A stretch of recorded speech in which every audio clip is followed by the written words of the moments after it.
Good morning mga kananay. Ayan, maaga tayo nagising kasi may pasok na. So, i-open ko, nagigisingin natin na yung bata. Kaya may pasok na. So, i-open ko muna yung bintana.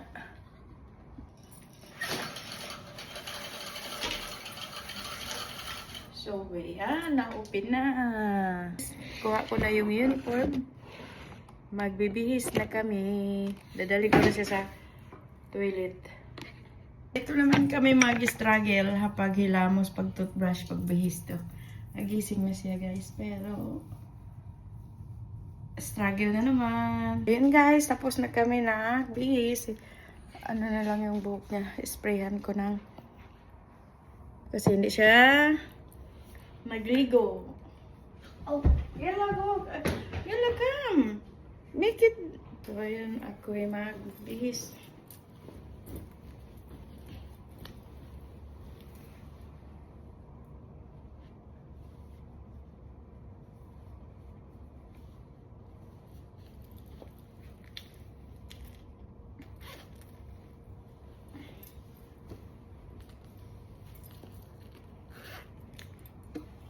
Iligpit ko muna yung higaan niya before kami magbaba. Kasi minsan natatamad na ako punta dito. Hello mga kananay. Ayan, habang naghihintay kami sa Maniho, naglaro muna siya sa car niya. Nandito na kami sa labas. Nakikita niyo ba yung nasa likod ko? Napapansin niyo ba yan? Yan ang design ng aming bahay. So ayan, naglalaro pa siya oh. Ayan, naglalaro pa siya.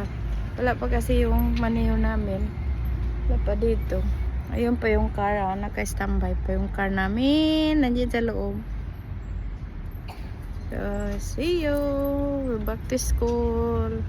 Hello mga kananay. Ayan, mula walang pasok yung mga bata, hindi ko na nalinisan yung aking kwarto. So ngayon may pasok na sila. Ako nandito na ako naka-standby sa kwarto. Ngayon maglilinis ako. So ayan guys, samahan nyo ako maglinis. Actually, ano naman to yung kwarto ko. Maliliit lang.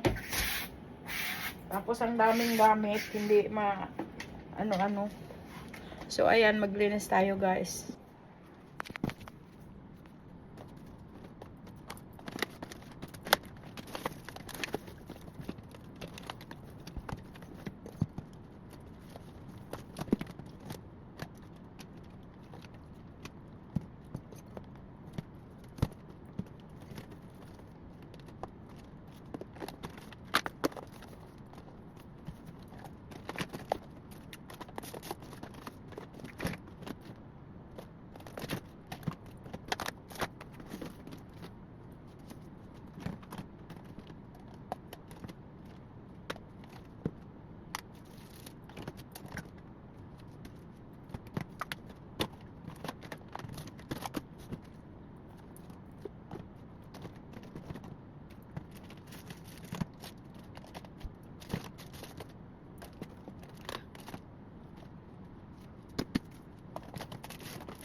So, ayan guys, mga kananay.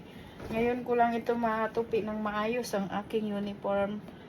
Kasi, may pasok na. Dito na ako sa kwarto. Nung walang pasok, hindi talaga ako naka-standby dito sa aking kwarto. So, ngayon, ayusin ko muna yung uniform ko. Basta ilagay ko na lang sa basket. Pagkatapos ko labahan. Marami pa akong tutupiin na hindi ko natupi galing sa labahan. So, ayan guys, samahan nyo ako.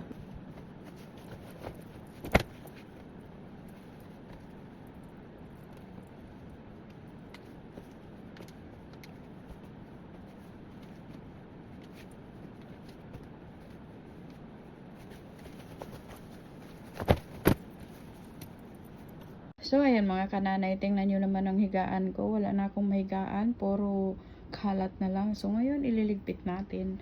Samahan nyo ako magligpit. Ayan ako talaga. So, ayan guys, magplancha muna ako ng aking uniform para pag, mamaya, di na ako urada-urada. Tapos na ako nakapag-plancha. So, ang cute ng plansyahan ko. Binili ko. Diba? Plancha tayo. Ayan guys, dito ako magplancha sa bed.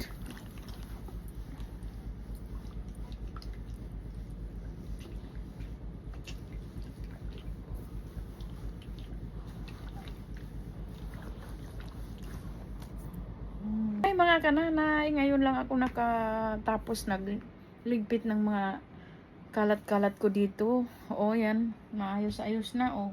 Diba? Yung mga gilid-gilid ko dito. Unan ko na lang yung nasa gilid. So, yan guys. Malapit na naman yung time ko magbihis. Anong oras na? So, 11:30 na ngayon. So, pag 1 o'clock magbibihis. So, ngayon lang ako magpapahinga guys. Pahinga konti. See you.